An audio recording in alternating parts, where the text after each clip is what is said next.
Presentación, bueno, al igual que las otras, también con un fin particular, puntual, no es revisar neumonía ni otras cosas, sino que es el enfrentamiento de ciertas situaciones que uno ve en la unidad de emergencia.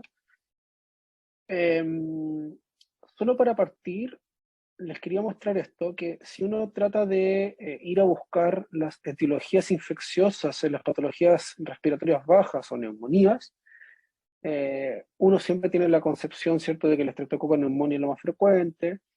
Las infecciones virales siempre una nube, porque como ustedes pueden ver acá, es bien diferente respecto a qué estación del año estamos. Pero este estudio, que creo uno de los mejores que existen, que es antiguo, es del año 2015, que es el estudio EPIC, que es el estudio de que en Chicago, principalmente 3 a 5 centros en Estados Unidos, lo que hicieron es ver etiologías desde el año 2010 al 2012. Completaron 2.488 pacientes en estudio, como les digo, realizados en Chicago, y lo que vieron fueron estudios con cultivo y también molecular respecto a las etiologías de los pacientes con neumonía, ¿ya?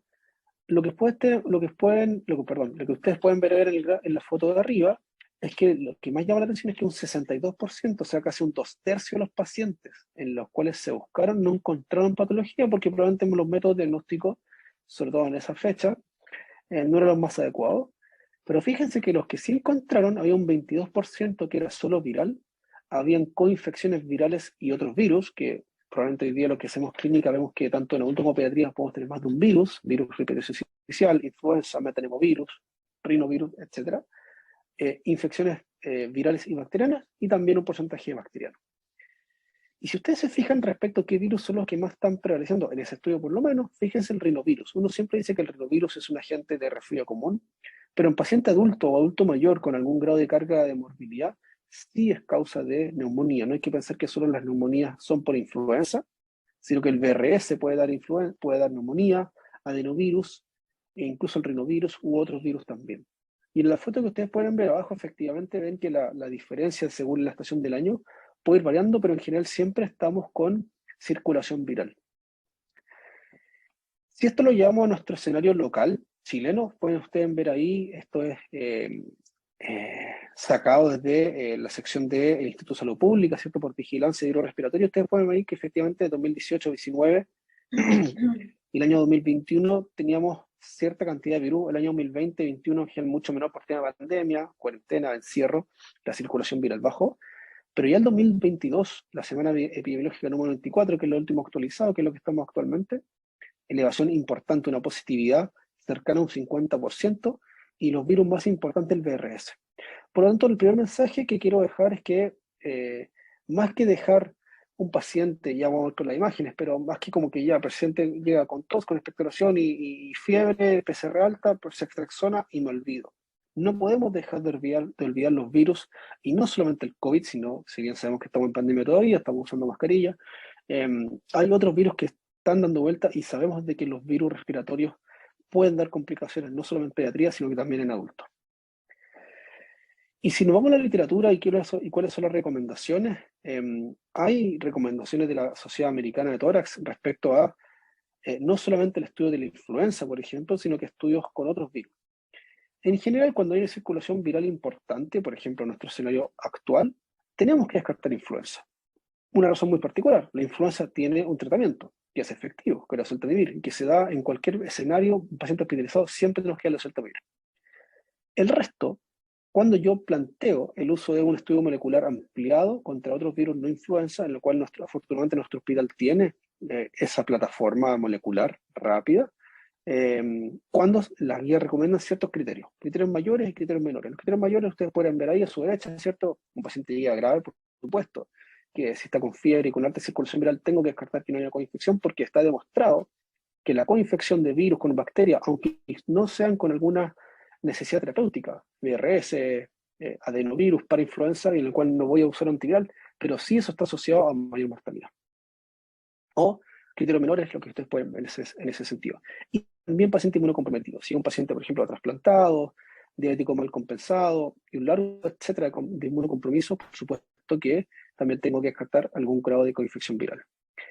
Ahora bien, si yo digo de que no solamente tiene un tema de mortalidad y que muchos virus no tienen terapia, sí me puede ayudar para eventualmente atribuirle esa infección respiratoria al virus. Se ha visto que entre un 12 a un 30% de las veces los clínicos suspendemos la terapia antimicrobiana. Porque, por supuesto, y ya se lo mostré en el estudio PIC, si bien muchas veces vamos a iniciar una terapia antimicrobiana, un antibacteriano, ceftriaxona o lo que sea, tenemos que cuestionar si es que vale la pena mantenerlo. En pediatría en general eso está un poco más definido, claro, en la cual un paciente tiene neumonía por algún agente viral y no se maneja con antibacterianos. En adultos tenemos un poquito más de recelo. Pero también tenemos que incorporar el concepto de que una neumonía viral puede dar gravedad y no tiene por qué andarse usando de forma indiscriminada los antibacterianos. Y si uno se va a la parte terapéutica, saliendo un poquito de la parte viral, hay que enfocarse que las guías internacionales también han traído varios cambios.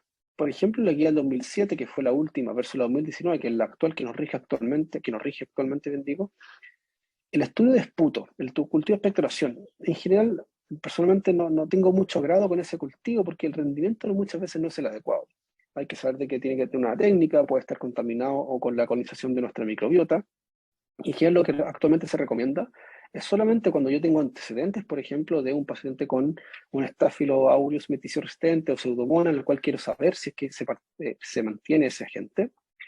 Y así mismo que ustedes puedan ver una serie de cambios que han habido. El uso, y aquí lo vamos a conversar ahora un poquito más detenidamente, el tema de la procalcitonina. Lamentablemente muchas veces hay muchos exámenes que se usan de forma indiscriminada sin mucho objetivo.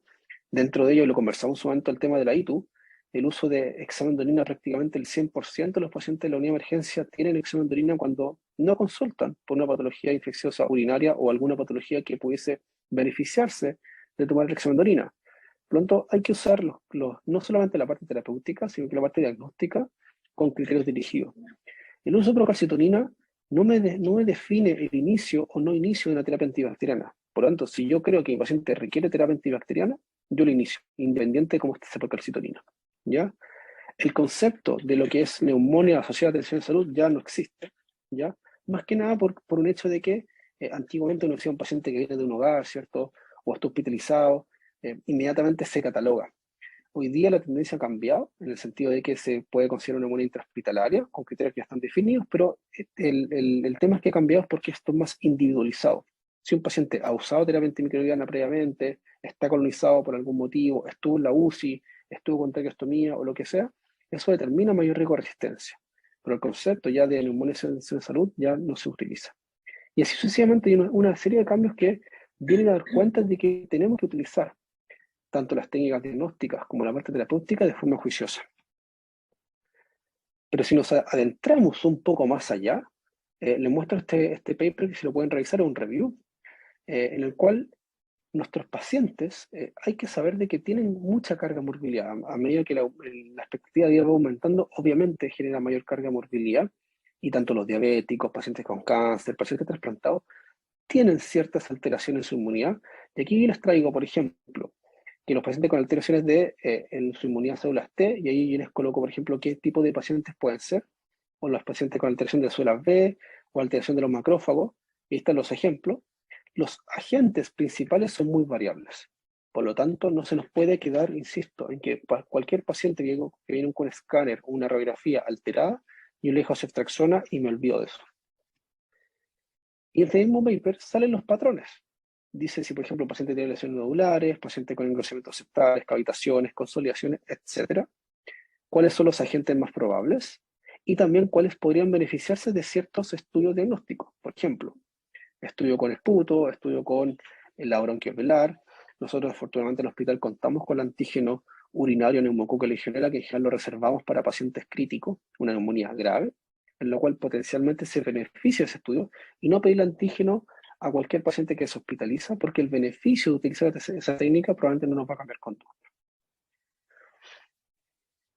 Y si salimos un poco de lo microbiológico, quería también detenerme en la parte de la procalcitonina. Afortunadamente también contamos con este insumo hace ya varios años, pero que insisto, hay que usarlo de forma criteriosa. Les traigo este metaanálisis que fue publicado el año 2020, fueron 12 estudios con 2.408 pacientes, y lo que ellos vieron era analizar en esos 12 estudios, primero los niveles de corte, porque la calcitonina que en general variaba entre 0,5 y 0,8, Y veían si es que eso ayudaba a determinar si finalmente la etiología de esa infección respiratoria era bacteriana o viral. Y lo que vieron ellos es que después de hacer el estudio metodológico, vieron que la sensibilidad y la especificidad para determinar una diferencia entre bacteria y viral daba entre 0,55 y 0,76 respectivamente. Y si eso lo llevamos a un área abajo en la curva, da una curva ROC, da una UC de 0,73, que en general hasta 0,75 es un test malo. Por lo tanto, ¿qué quiero decir con esto? Que en general el uso de la procalcitonina para definir si el paciente le parto o no le parto antibióticos, porque si es baja es viral, si es alta es bacteriana, absolutamente no. Lo que manda es la clínica. Si el paciente llega con una historia y yo sospecho que hay infección bacteriana, por supuesto que lo inicio. Y si llega una infección que yo sospecho que puede esperar por ABC motivo o tiene un diagnóstico viral y no sospecho una sobreinfección, también no utilizo antibacteriano.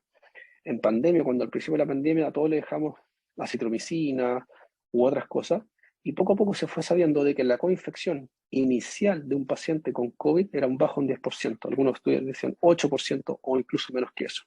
Por lo tanto, andar dejando terapia de antivirales o, en caso, por ejemplo, de influenza, con antimicrobianos, no es necesario. Y si uno también avanza en el tema de la procalcitonina, uno puede ver que la procalcitonina no sirve para todas las cosas. Hay ciertas infecciones o ciertas patologías donde hay mayor cantidad y calidad de evidencia. Les traigo este estudio también que fue desarrollado entre el año 2012 y 2016, en lo cual es donde yo más tengo certeza de la cantidad y la calidad de la evidencia son infecciones de sistema central, infecciones respiratorias bajas y sepsis severa o sepsis, ¿verdad? Y shock séptico. El resto, a medida que yo avanzo hacia la derecha y hacia abajo, por ejemplo, falla cardíaca, infecciones intraabdominales o neutropenias, no sirve.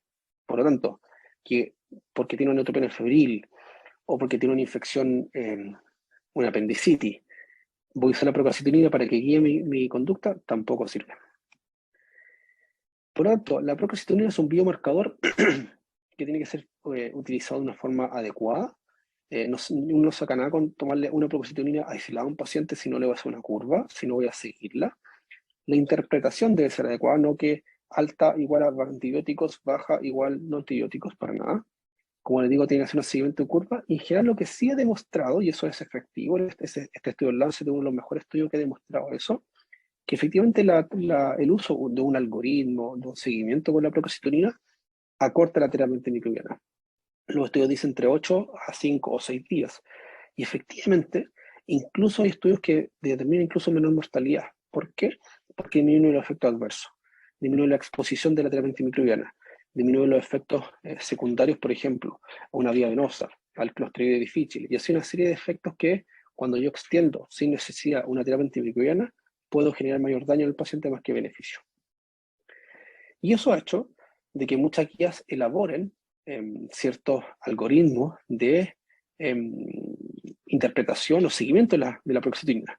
Por ejemplo, abajo, ustedes pueden ver en pacientes graves, que en general son cuando utilizamos un punto de corte 0,5. Si ustedes se fijan que yo no tengo no tengo mucha sospecha no sé si el paciente tiene una infección bacteriana y tiene una procalcitonina baja, 0,5. Pero si el paciente está grave, dice el algoritmo que igual debo iniciar la terapia antimicrobiana y le hago una curva a las 24 o 48 horas y si se mantiene bajo, suspendo. Eso, por supuesto, asociado a hemocultivos y otros parámetros para ver si efectivamente mi paciente está con alguna infección o no. Pero como les digo, independiente del valor de inicio, debo iniciar antibióticos si es que tengo una duda y el paciente sospecho que puede tener una sepsis, independiente que sepa o no el foco. Por lo tanto, para terminar,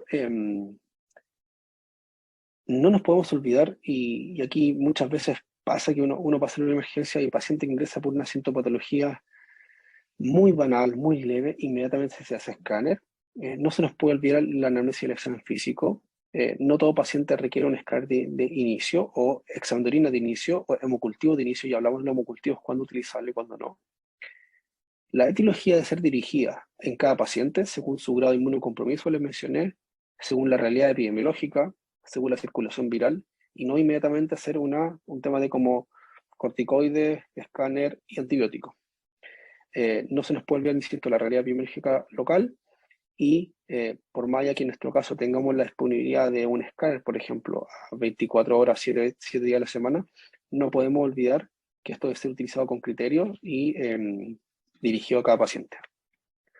Para terminar, les pongo este paper, que en general no es un paper, sino que es una perspectiva dura, tiene 2 páginas, les pongo la referencia abajo, respecto a que se nos ha olvidado el examen físico. Este paper lo que habla es las muchas veces que, sobre todo a partir de la pandemia, empezó el tema de la telemedicina y una serie de otras plataformas en la cual ya prácticamente no examinamos a los pacientes. Muchas veces con la anamnesis y el examen físico es suficiente.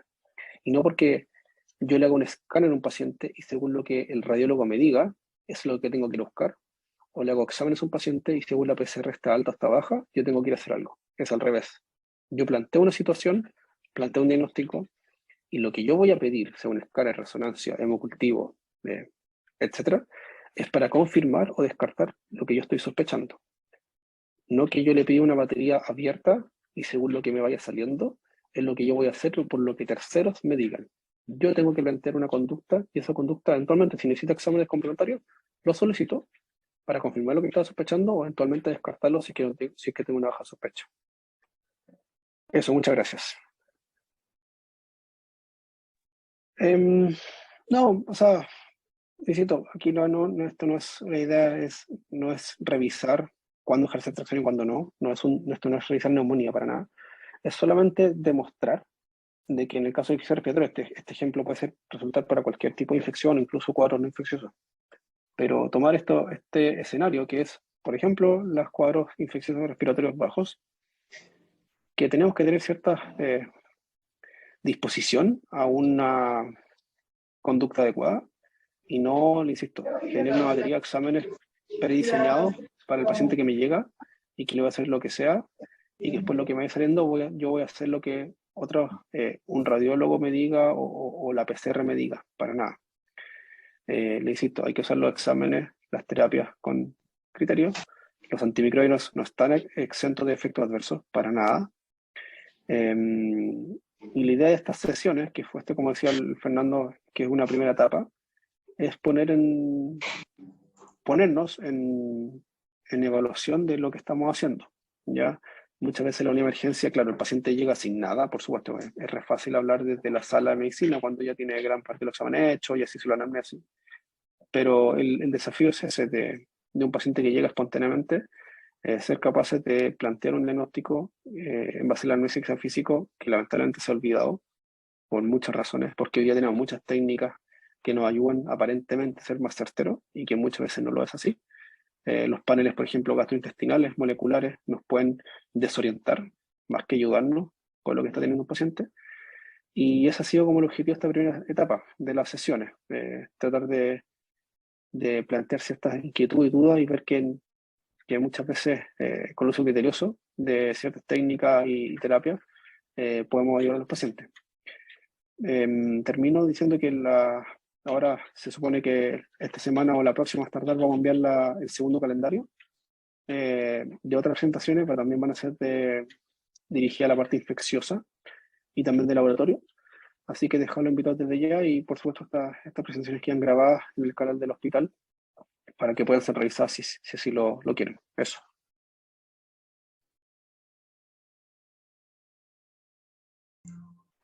¿Alguna consulta? Sí, acá hay una pregunta. Dice, ¿podría repetir entonces que el rol de pruebas virales en urgencia será para pacientes con neumonía graves entonces? Saludos. A ver, lo que pasa es que primero es si tenemos la disponibilidad, por supuesto.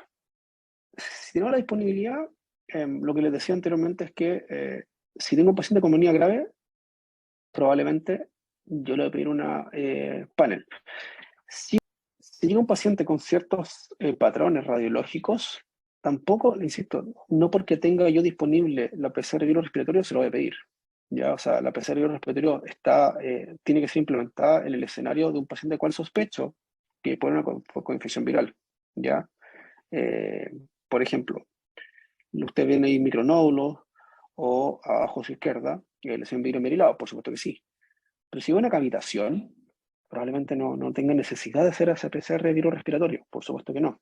Claro, ahora le hacemos COVID por un tema de búsqueda activa de casos, por un tema epidemiológico, pero en el paciente no. Y si Y si vamos a esto, efectivamente, el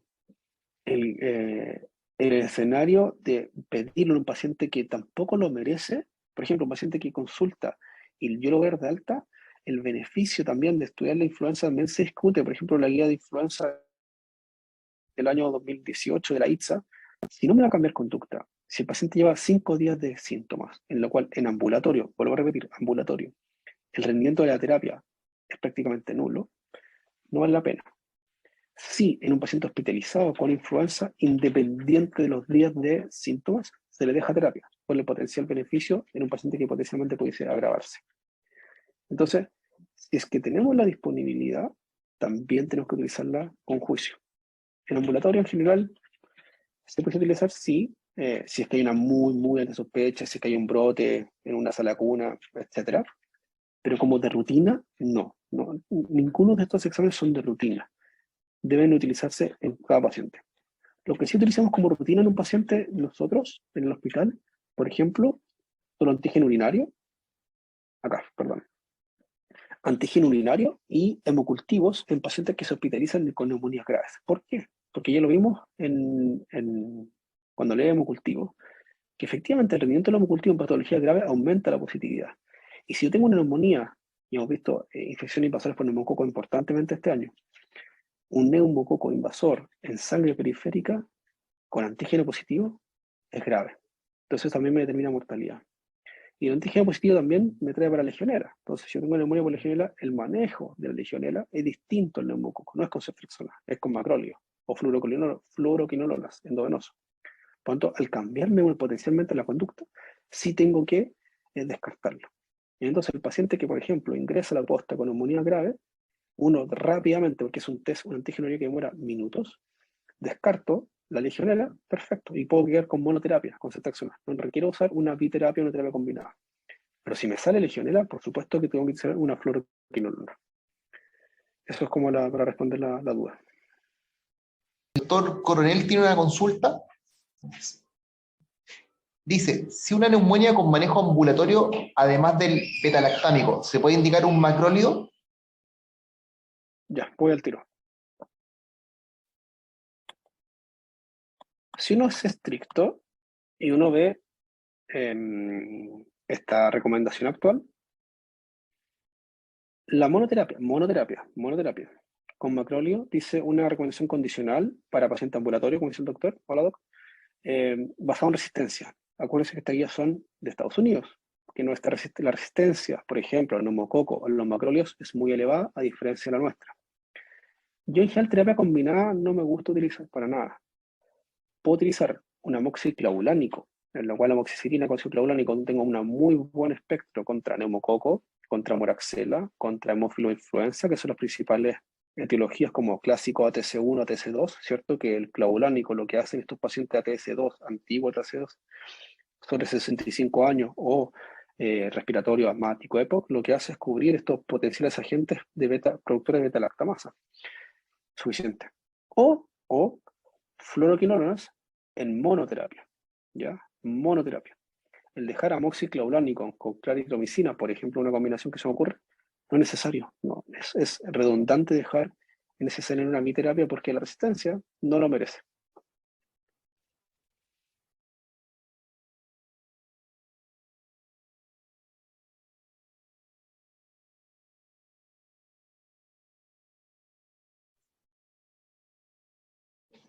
¿Más consulta de la audiencia?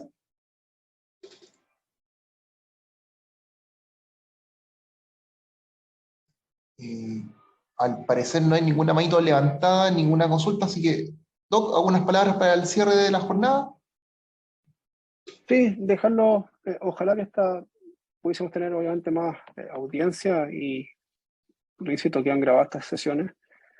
Y dejarlo invitado. La intención, ojalá, y no quiero pecar de ambicioso, pero la idea es que esto pueda continuar de forma estable, ¿ya? No solamente incluso con patología infecciosa, sino que con patología no infecciosa. Sobre todo dirigirlo en emergencia, le insisto. Lo que conversamos incluso me acuerdo con el doctor Cox la primera sesión. Es muy fácil criticar desde distancia cuando uno no participa. Entonces, es difícil trabajar ahí y la idea es apoyar. La idea es trabajar en conjunto y si se pueden hacer capacitaciones de distintas temáticas, médicas, quirúrgicas, laboratorio, imágenes, lo que sea, para mejorar nuestra calidad de acción, bienvenido sea. Entonces, ese es el objetivo de estas sesiones. Ojalá podamos abrir estas sesiones a otras especialidades, a otros estamentos, laboratorio también, incluso va a participar ahora, para que podamos en conjunto tratar de tener mejor outcome para nuestros pacientes, que finalmente nuestra pega es esa, mejorar el trabajo para los pacientes, que es nuestro único y siempre ha sido nuestro único fin. Así que dejarlo invitados, esto va a seguir, por lo menos están calendarizadas 4 sesiones más, y la idea es que después de esas 4 sesiones, que como decía Fernando, la vamos a informar prontamente, esperemos, se puedan sumar otras sesiones. También incluso dejo invitado a la urgencia que ojalá también nos pueda dar un feedback respecto a qué le gustaría que tratáramos y ver las personas más idóneas para realizar eso. Muy agradecido.